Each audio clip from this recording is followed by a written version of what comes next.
pit crew lessons. How many of you are motorsports fans in the room? Any motorsports fans? Okay.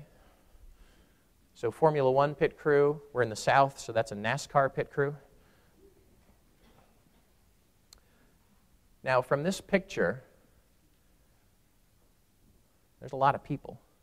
They do a pit stop in something under 5 seconds typically, 4 tires, fuel. They can do some other things, make some adjustments in under 5 seconds in many cases. It takes a lot of people to do it. The most important person in this is a fellow called the Lollipop Man. And he's the fellow here. He's got a pole, and on the pole is a go or a stop. He flips it around, and the only thing the driver does is watch that stop sign. And when the stop sign is flipped around, he knows he can gun it and he can pull out. It's the only thing the driver has to do when he's in the pit stop. And the Lollipop Man controls. He's the team leader for that entire event. Doesn't seem like a really hard job, does it? You know, hold the stick and flip it at the right time. But he has to have a very high level of situational awareness, and he has to know exactly every task that every team member can do, because he has the life of the driver, the life of the crew, the life of the driver and crew in front of them in his hands. He has to have the highest level of situational awareness when they're in the pits. And in motor sports, races are won and lost in the pits. Cars are going so fast, first and second place are separated by fractions of a second in many cases, and those fractions of a second are earned or lost during pit stops. I didn't invent this analogy. This is from the human literature. This is they've looked at pit crews, and they've had pit crews come into operating rooms. They've had them come into surgical theaters, and they've had them take a look at process and to re-engineer some of their processes. NASCAR visited a human orthopedic surgeon who was troubled by his inability to do more than about 4 or 5 total hip replacements in his surgery. And so they looked at his surgical practices from start to finish. Now, they weren't there to recommend, technique. They were there to look at the process, and they reoriented his process and made him have a consistent team, and they implemented more structure, a team with sharply defined and divided roles.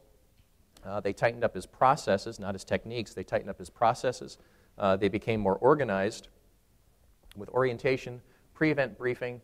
They had the equivalent of a Lollipop Man. They had a team leader.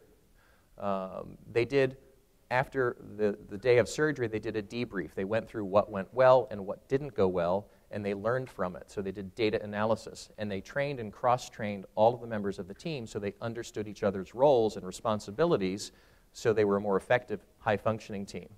And when they did that, they were able to take him from 5 total hips a day to about 12 per day. And if you're under productivity pressure, that's pretty good.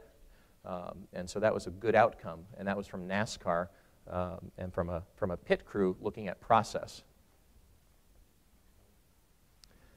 Standard operating procedures fundamentally improve your team's ability to organize, train, to function, and to lead. Checklists, more than any new drug, I'm sorry for the anesthesia people in the room, more than any new surgical trick, sorry for the surgeons in the room, will decrease your perioperative death and complication rate.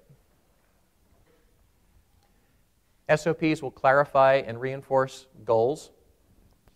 This is from one of our first years in the shelter. This is one of my shelter medicine elective groups. This kitten, little black kitten covered in roofing tar, was brought in by a roofer. They had been doing a roof in the summer, and this kitten had somehow gotten up onto the roof and drifted or wandered through the tar and came into animal control. And it happened that we were in the building because the shelter would not have had 4 staffers to sit around with warmed Mazola oil and spend 3 hours taking roofing tar off of this kitten. This student then took the kitten home and, of course, found an adoptive home for it. So that was a good outcome for the cat, and I think a good outcome for our students as well. SOPs will improve your productivity, therefore your efficiency. Adherence or deviation will help with staff accountability and performance reviews. So you'll have a standard by which employee performance can be graded. Are they doing it the way they're supposed to? Have they been trained to it, and are they doing it the way they're supposed to? Yes or no. It's much easier to tell if there's a standard against which they can be judged. Checklists, if you implement them, it will reduce adverse events. Absolutely, it will reduce adverse events.